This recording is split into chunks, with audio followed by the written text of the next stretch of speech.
the last Friday of Ramadan, also known as Jumatul Wida, the Friday of farewell, which holds a significant spiritual importance in Islam. It is considered a special day due to its proximity to the end of the holy month of Ramadan. Speaking of which, sighting of the moon is being awaited before the official declaration of Sallah. How is the last-minute preparations for the celebration going? The shoppings, decors, and so on. Already there's been noticeable mass movement all over, but both land and air travels. What is the security situation? Well, that's the center of our discussion as I welcome you to today's episode of Nigeria Today. I'm Ikaria Clinton. Welcome.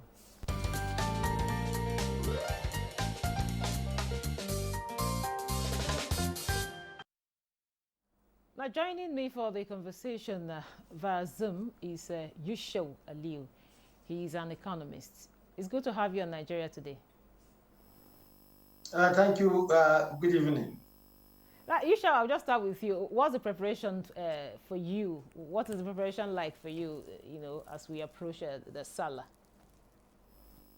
So, from what we are taking just right now, you can see that a lot in the street, many travelers have also joined their communities in various places. But what is more important as far as this Holy Ramadan is concerned, and also the Salah celebration as it is that people have adequate arrangement, despite the fact that there is so much cost of living crisis. But our families, as usual, being resilient, have done their best to see themselves through the months of Ramadan, which is also a month of spending. But the next coming month, which is Shawwal, is going to be an adventure to many people, because some will be celebrating in urban areas, others will be celebrating in rural areas. Some will be celebrating with what they have provided. Some will celebrate without, and that is how life is all about. But one good thing that is always marked on this very day is to glorify God for having a successful Ramadan. And second, those of us who have traveled, we have seen what is called journey mercies. And at the same time also, we are still hoping to have a peaceful celebration, because the society is relatively calm. The market is well jam-packed with many buyers and sellers, and that is how this transition, the tradition used to be. So, Isha, what should be on the minds of your Muslim brothers and sisters as we, celebrate the Eid al-Fitr? Like I said in the beginning, we give Allah the glory for even sparing our lives to see the month of Ramadan, which is the month which the Holy Quran was revealed. This is one of the most important targets of all Muslims worldwide, to witness the day of glory, the day which the Quran was revealed. That is the most desired result as far as the fasting is concerned, as well as celebrating the Eid al-Fitr. But for Eid al-Fitr, the tradition is normal. There is what we call Zakat al-Fitr. That is alms that is given 2 or 3 days before day of celebration, so that the poor ones can be identified and then assisted. So I think now all our mind is towards how to see that we discharge that responsibility of assisting those who are poor among us. And from the family background, all of us have tried our best to see that we have secured, which is the sunnah of the Prophet, we have secured new clothes for our family members, even if it is one brand. The second one is also to provide what to eat, so that you can entertain your family and entertain your guests and entertain your neighbors. These are some of the primary issues which are always emphasized by Islam. And that Islam, as everybody knows, that is a religion of peace. What we are trying to coordinate is to see that those who are our neighbors, whether they are Muslim or non-Muslims, are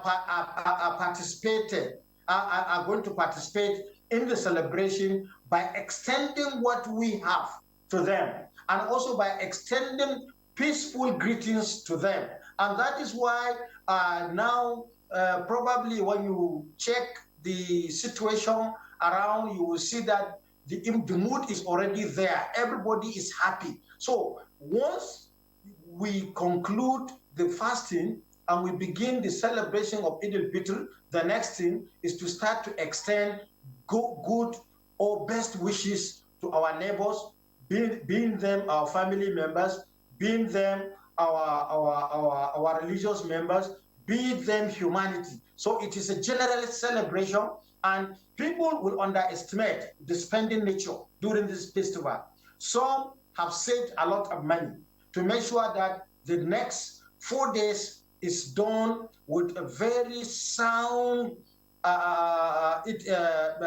what do you call it? Very sound relationship between Muslim, non-Muslim, neighbors, family, and whoever that is around you. And that is why sometimes in this period, one thing that is very good is for the politicians to realize that after assisting the poor people who are Muslim, it is also important to also support those who are not even Muslim, who are living in their constituencies. I will use this opportunity to call the attention of our political leaders that once you are extending Sallah gift to the Muslim brothers, try as much as possible to identify even those who are not Muslim, because that is the essence of celebrating the festivity with the highest joy, with the highest humanitarian aspects. Talking about the festive preparation, it entails a lot of plans for shopping, from shopping to decorations, of course, which contribute to a sense of joy. Now, what is the economic implication of the upcoming Sallah? Yes, the economic implication has to do with the economic viability of each household, because each household has to determine his own expenses with the little income that he has. If you check, most of the government agencies, including the federal government, has paid salaries in good time. And that assisted many people to travel. So the implication will start from the transport cost of people shifting from one location to the other, and you can see the increase in economic activity. That economic activity that is increased, it means additional value to our GDP. And the second one, when you check all the markets that are located in Muslim concentrated areas, you will see large turnout of buyers who are coming to spend. If I may use this opportunity, my wife is still in the market as we are speaking, 7 o'clock, trying to purchase 1 or 2 things that tomorrow they can start, that they can continue the preparation for the celebration. So that economic implication of spending, it has additional value to the GDP. That is one. Second, the trading that is going on within the period. A lot of people will be rich, especially those who have targeted goods that are most prepared during this season. Clothing, food items, including beverages, and many other souvenirs. These are things that are highly demanded in a period of this nature, and therefore the purchasing power of people that is being pushed to get these goods and services is adding much value to the economic activity. And that is why sometimes our policymakers are not just minding the federal government, the state, and the local government, have to also be more careful in identifying when to buy materials to discharge for social responsibility purposes, and also when not to buy. Because as we are having it today, every individual who is looking for that day has already made provision, either temporary budget or special budget for the purpose of achieving maximum result from the festivity. Okay, you know, as much as you say that there's been a lot of buying, some persons are even in the market as we speak to get, some of things they need to prepare for the Sallah. However, there are still some persons that are still going through one challenge or the other. They're having some economic challenge. Now, what would be your, advice, talking about the financial strategy, to adopt to celebrate festivities such as this if you are, not too economically buoyant? Yes. The first thing is to identify your own economic life. That is the job that you rely on. If your job is a job that will not guarantee you to have a feasible budget, so the little you have, you begin to save. You can begin saving not only in saving money, but you can begin to plan of what you intend to use. Possibly, if you have 2 or 3 children, you can buy clothes for one person in 3 months. You buy, you keep. That is one. Second, if you are a type that you have a regular income, even if it is not fixed, you can be saving. And if in saving that, you can save in the market. Because many people don't know that things that you require in the next 365 days, you can start planning it now. Even if you don't have the money at the end of the day, but if you are planning along the way, you will definitely have a possibility of acquiring it. Because naturally, savings has to do with surpluses. But what you have to check the nature of economic environment you are surviving. If it is an economy that is not friendly to saving, then you have to provide an alternative planning arrangement of saving. That is, the little you have, the best way you can do for it is to carefully identify one aspect of any item that you require. Second is the fact that some that are buoyant enough, they should try as much as possible to look at those who are less privileged around them. Now, tomorrow is 29th of March. Tomorrow is 29th of Ramadan. So we have a tendency of doing Salah on 30th if the moon is sighted. If the moon is not sighted, we have the possibility of celebrating it on Sunday. So all of us, we have to identify, no matter how small, somebody you assist, either a household or small or children of your neighbors. These are things that can assist individuals who are less privileged to be saving, to have an opportunity, because naturally every individual has to be a consumer, but the type of consumer is determined by the type of income that you have.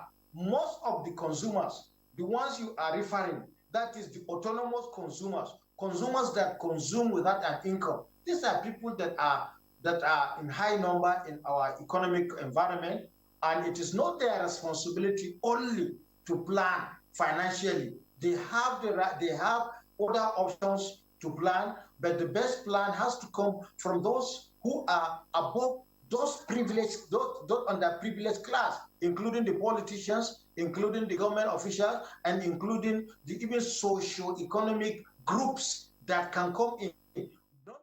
Thank you very much, Yusho.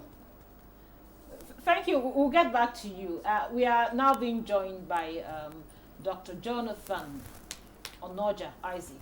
He's a security expert and a public affairs analyst. You're welcome to Nigeria today. Thank you so much. My pleasure. Okay, now, Dr. Jonathan, we're talking about the preparations for Sallah. Now, let's look at the security plans for the season. How can security be ensured before, during, and after this festive period? Well, once again, I say good evening to Nigerians and to our viewers across the world. Sallah is it's just by the corner. And we do not actually see the preparedness of our security agencies in that regards.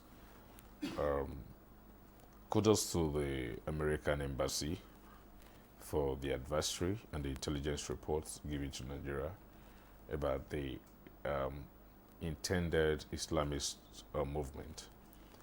And in less than 15 hours of this intelligence report, we saw what happened in Wusetu and also across Banis. This movement has been ongoing over the years. Unfortunately, succeeding government has not found any lasting solutions to these problems. And so this is just a movement of one, group.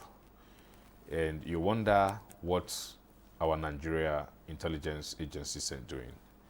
We have to do so much. The NIA, the DSS have to step up their games, because today in our daily lives, especially in the rural areas, we imagine that now robbers rights the residents in rural areas of their intended visit as robbery. They make this known to the residents by the date and time, and you'll be surprised that they made these visits without any support or any intervention or interception. So from what our do we security do agencies. right now? We're looking at solutions. As regards solutions, that's why I made my point known that our intelligence agencies have to step up their games, number one. To know that people, we gather together to take a decision about attacks, the date of attacks and time. They need to, break into cells and get definite intelligence reports about activities, criminal activities ongoing. Take, for instance, this is the Federal Capital Territory, and these embarrassing movements of the Islamist movements going on a daily basis, on yearly basis, monthly basis, have not been stopped. We don't know when it happened. They don't know when the date and time it will happen. So Nigerians are beginning to rely on the American Embassy's intelligence to act because of the adversaries that they issues time on and time out. So if our intelligence agencies step up their games in terms of gathering intelligence, going down to the natives, where the natives are concentrated, to filter their intelligence, then they can apprehend, they can intercept, and at the same time, being proactive. Because most times what we see is that our security agencies are being reactive.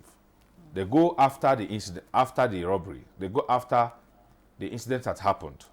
Why not stop it before it happened? So as to the Sallah preparations across the state, if it is possible, in my own thought, as I was coming to the studio, I was thinking, is there a possibility where Sallah has happened, perhaps in the Federal Capital Territory tomorrow? Next tomorrow, the day after tomorrow, it happened in Kano, to allow our security agencies, concentrate on a particular state and where it's going to happen that day, right? That's because of the excuses of lack of manpower to be able to,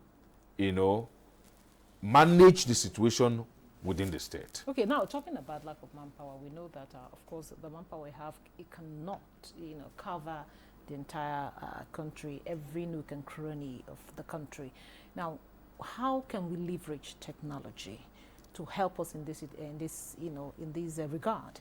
Because in other clans, we hear and we see where technology plays a major role in ensuring security. It's about the priority. Year in, year out, you see the budget of security agencies, starting from the military, growing from one quarter to another. If we prioritize technology, it will reduce the excess of the wreaths we throw on our fallen heroes year in, year out.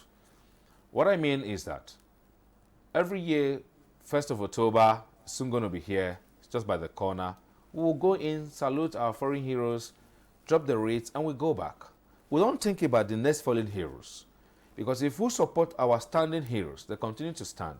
That brings me to the answers to your questions about leveraging on technologies. Take, for instance, this is the Federal Capital Territory. Do we have 24 hours drones manning the states as to see the seat of power, where we have diplomats and we have other business moguls around the state? Do we have 24 hours drones that is monitoring the activities of all of this that happen within the Capital Territory? The answer is no. And that's why I say it's about priority. And so my simple appeal to the FCT minister, being the governor of the state, the Federal Capital Territory, is to use his office to see how he can digitalize the system whereby we have the records of what happened within the Federal Capital Territory at the seat of power. And we can then relate this to the chief security officers of every state, the governors, to replicate this in their various states. If we can have 24 hours satellites in the Federal Capital Territory that will be able to help us detect, apprehend, at the same time bring proactive. No, okay, having said that, okay, while we are still, working towards leveraging on technology, of course, they've started in some quarters. What now? Because it's usually said that security is everyone's business. So what is the role of individuals, communities, in ensuring we have, safety of lives and property? No, that question has been answered over time. And kudos to our very good Nigerians who have taken security as their own responsibilities and duty, even though they expected to be guided by the Constitution legally. They need, by the law, they need to be guided and be protected, because that is one of the fundamental roles of the federal government. No, but on the other side, where your question is, I understand where you're coming from, because the Constitution says that you need to be protected by the federal government, who has all it takes, who have the chief in command, of the armed forces, who has all the order to protect you and I. But as we all know, and we have coined it to be, that security is a responsibility of every individual. Fine. What that entails is that to be guided by the law is to do what is right. But our various, individuals, businessmen in the communities have voluntarily said, by way of bringing security down to the rural areas, is also a way of reducing insecurity. We have individuals, businessmen, who have built police stations, all right, who have gone to various areas and said, look, this forest needs some presence of security, and they have contributed to building security apparatus and also ensuring that there is a presence of security operatives in that area. That's the way to support security. You can't produce security. The reason why I asked that question is the fact that we've seen over time where, some of these bandits are in the communities, and even the community, individuals in the community cover up, their presence. And that brings us to the issues of community policing, right? Now, what is community policing? Community policing is the community versus the police. And over time, unfortunately, the case of distrust between the community and the police has affected largely the issues of information sharing, which is what we call intelligence now. Now, if we have how the trust of the police, when the citizens have the trust about the police system, they will freely give information. Today, in your own perspective as a journalist, it will be very hard, even when you know that there are people within the community that are operating. Someone steals from morning till night. The only time he or she goes out is 12 a.m., is 11 p.m. You have a duty to report to the police. But unfortunately today, when you report such persons to the nearest DPO, the nearest police stations, you will be the victim. Why? Because it's happened that most Nigerians have said that they cannot report issues like this. I'm not trying to discourage Nigerians from reporting issues, credible information. But they come to understand that they cannot actually trust some individuals in the force by giving information. And that has affected the relationship between the citizenry versus the police. Thank you very much, Dr. Jonathan. But of course, you know that some Nigerians, of course, when you talk of intelligence gathering, you get information from Nigerians, and some of them have been coming forward to do that. And of course, their identity have been well protected. Thank you very much. Now, you shall give us your final thought on this. You know, after the rain comes, of course, the sun. After spending and all of that, tell us. What should the individual be thinking about, or talking about? For a Muslim to celebrate Eid al-Fitr, it means he has undergone spending for at least 30 days of fasting. So immediately after this, Shawwal, you have Dhul-Hijjah. That is the month that Muslim also goes to Hajj.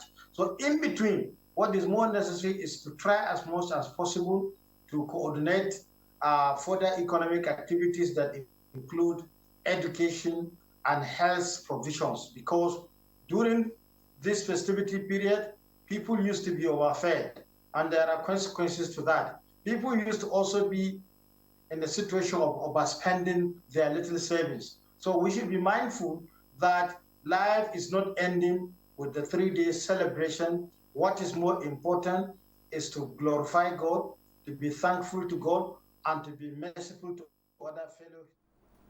Thank you very much, Yusho.